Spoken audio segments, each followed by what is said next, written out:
A tracker is a type of music production software, distinguished by its utilization of audio samples and its text-based vertical layout. To understand the genesis of trackers, we must rewind to the 1980s.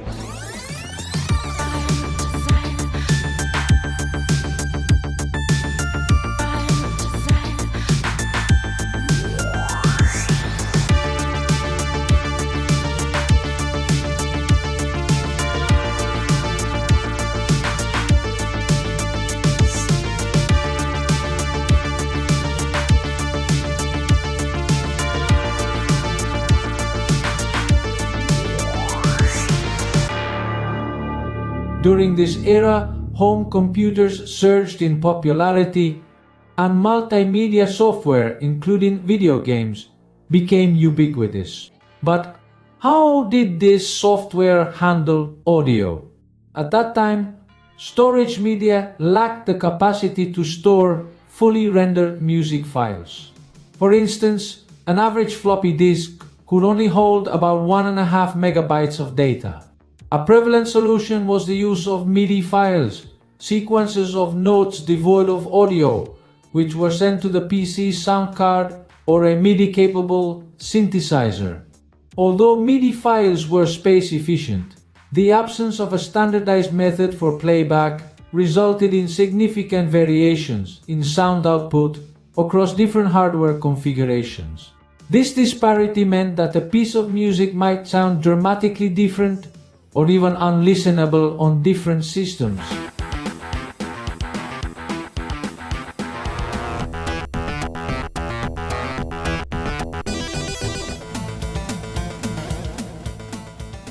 Enter trackers. Trackers allowed users to sequence a song using their own instrument samples. Both the song data and the sample data were then consolidated into a single file known as a module. With trackers, users no longer depended on specific sound cards or MIDI synthesizers. Regardless of the computer used to play the module, it would reproduce the music using precisely the same sounds. Thanks to their compact file sizes and standardized playback, tracker modules quickly found their way into numerous video games in the early 90s. The modest file sizes of tracker modules made them easily shareable. IRC and bulletin boards became popular platforms for distributing songs, and by the late 90s, net labels emerged, featuring a vast array of tracker artists. Trackers also became accessible to home producers. Given the exorbitant cost of studio equipment, tracker software emerged as a prevalent method for creating electronic music on a budget. But let's take things from the beginning. The year is 1984. Apple introduced the Macintosh, IBM unveiled PC-AT, and the Atari ST and Commodore Amiga made their debuts. These 16-bit machines boasted superior capabilities compared to their 8-bit predecessors, such as the Commodore 64 and ZX Spectrum, offering faster processing, higher resolution graphics, and increased storage. However, one area where these new machines lagged was audio. PCs were primarily designed for office tasks, with primitive sound capabilities like the harsh 1-bit tones of the PC speaker. The Macintosh, renowned for its graphical user interface, had limited sound capabilities. The Atari ST featured a dedicated sound chip, but it still harkened back to the 8-bit era. Thankfully, there was one remarkable exception: the Amiga 1000. In contrast to other computers, the Amiga 1000 stood out as a multimedia powerhouse with sound capabilities befitting a new generation. Its custom chip, Pola, facilitated 4 channels of 8-bit PCM audio, revolutionizing sound for its time. However, having such capabilities is one thing, exploiting them is another. Despite its advanced capabilities, the Amiga lacked adequate audio software upon release.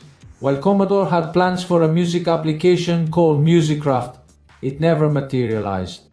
Aegis acquired the rights to MusicCraft and developed it independently as Sonics.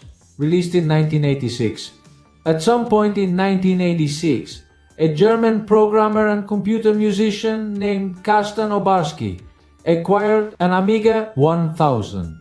At the request of a friend developing a game, Obarski decided to contribute to the project by creating the soundtrack.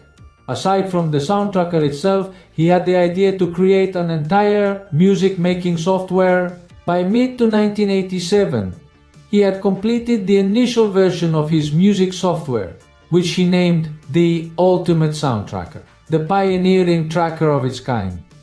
Obarski drew significant inspiration from the Commodore 64 Sound Monitor, a music software tool for C64, retaining its simplistic spreadsheet-like editor.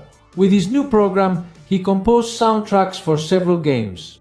Recognizing its potential, EAS expressed interest in marketing the Ultimate Soundtracker, leading to its commercial release in December 1987. Version 1.201 was packaged on 2 discs, ST00 containing the program and ST01 containing the samples. Users could employ up to 15 sampled instruments across 4 channels, organizing songs into patterns with 64 rows of note data each, allowing for arrangement and repetition as needed. Despite its strengths, the program suffered from bugs, posing risks of data loss if users weren't vigilant. However, one standout feature was its sample disc, comprising 126 digitized sounds recorded from Obarski's synthesizers. While users could utilize any samples, this collection of sounds became immensely popular, shaping the distinct sound of the Amiga. In fact, Karsten didn't just give Soundtracker users a great start, he defined the sound of the Amiga. Despite its promising start, the Ultimate Soundtracker didn't achieve widespread success as a commercial product, primarily due to the limited Amiga market in 1987 and issues with software piracy. Shortly after its commercial release, the software was reverse engineered by The Exterminator from the Dutch group The Jungle Command. This led to the development of an unofficial version called Soundtracker 2, which addressed stability issues, introduced new volume commands, and adopted a more refined interface. The big change came when Soundtracker shifted from being a paid product to a scene essential, spreading informally from disk to disk. Source code and playback routines were freely exchanged. Different scene groups took on the task, each crafting their own versions of Soundtracker. This collective effort led to ongoing improvements, refining the original formula. In March 1988, Swedish Kodari Skuro of Def Jam unveiled Soundtracker 3, quickly followed by Alpha Flight's version 4 in April. Meanwhile, Karsten Obarski continued developing the Ultimate Soundtracker. In November 1988, he released version 2, marked by significant improvements. However, the collective efforts of other groups outpaced his, and unofficial alternatives overshadowed the original. This marked the end of the Ultimate Soundtracker, with Karsten no longer involved in its development. Tracker evolution persisted. In August 1989, Swedish duo Mahoney and Cactus introduced Noisy Tracker, expanding on the Soundtracker legacy. With Noise Tracker, users could now utilize up to 31 samples. Unsurprisingly, Noisy Tracker quickly became the standard. Subsequent versions further refined the experience, and by the end of 1991, Pro Tracker emerged as a formidable alternative to Noise Tracker. While most commercial music production remained studio-based, underground scenes like rave, jungle, and techno increasingly embraced trackers. Renowned artists like The Prodigy, Aphex Twin, and Daru, who famously created the first version of Sandstorm in a tracker, contribute to the growing prominence of trackers.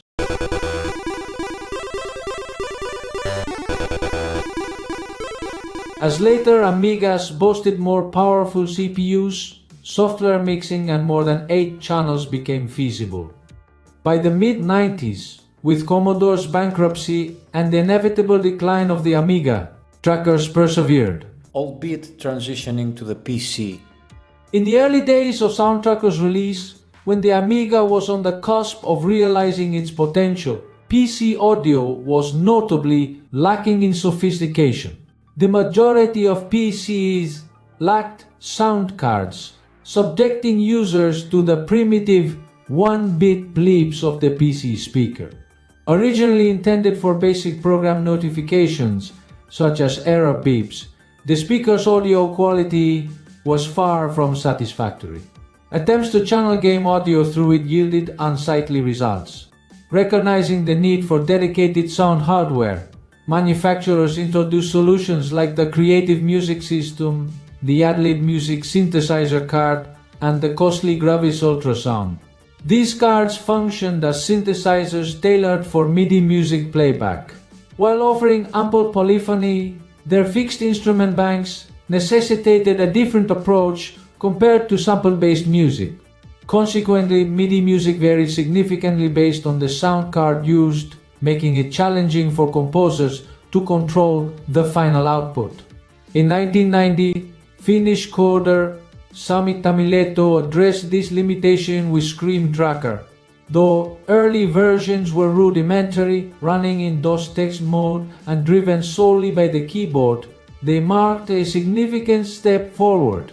PC owners finally had a tracker that rivaled or surpassed Soundtracker's capabilities. By 1994, with the release of Scream Tracker 3, significant improvements were evident. Users could now utilize up to 16 channels, with enhanced support for various sound cards. As the PC platform gained popularity, numerous tracker options emerged. Triton's Fast Tracker, released in late 1992, offered support for 8 channels, quickly becoming a notable alternative to Scream Tracker 2. Fast Tracker 2, launched in November 1994, made a substantial impact, introducing the XM module format allowing for up to 32 channels. Its user-friendly interface, inspired by ProTracker, included mouse support, making it more accessible than Scream Tracker. Another popular choice was Impulse Tracker, introduced in 1995. While its interface resembled Scream Tracker's, it incorporated several enhancements, such as envelopes and multi-samples from Fast Tracker 2, and support for up to 64 channels.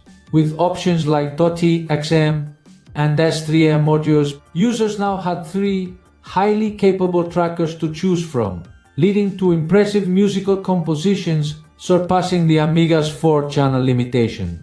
The introduction of Modplug Tracker in 1997 marked one of the earliest Windows-based trackers. It has since evolved into the open-source project known as OpenMPT, offering a free and capable tracker with a standard Windows interface. Similarly, MadTracker emerged around the same time, though it is no longer actively developed. Modern trackers can even incorporate VSTs, expanding their capabilities further. Trackers have proven to be remarkably versatile tools since their inception, catering to a diverse range of users. They have significantly influenced the realms of electronic music and video game development, leaving an indelible mark on their histories. While digital audio workstations have since become central to music production, trackers in the 90s provided a glimpse into this future. As we approach nearly 4 decades since their conceptualization, trackers continue to inspire creativity and innovation. Over these years, they have facilitated the creation of countless remarkable pieces of music. Even now, enthusiasts are pushing the boundaries of what can be achieved with trackers, demonstrating their enduring appeal and potential for evolution. If you're interested in listening actual tracker music, as it happens, and I personally use MadTracker to produce many trance tracks from 1999 to 2003, which you can find in the description below. Thanks for watching.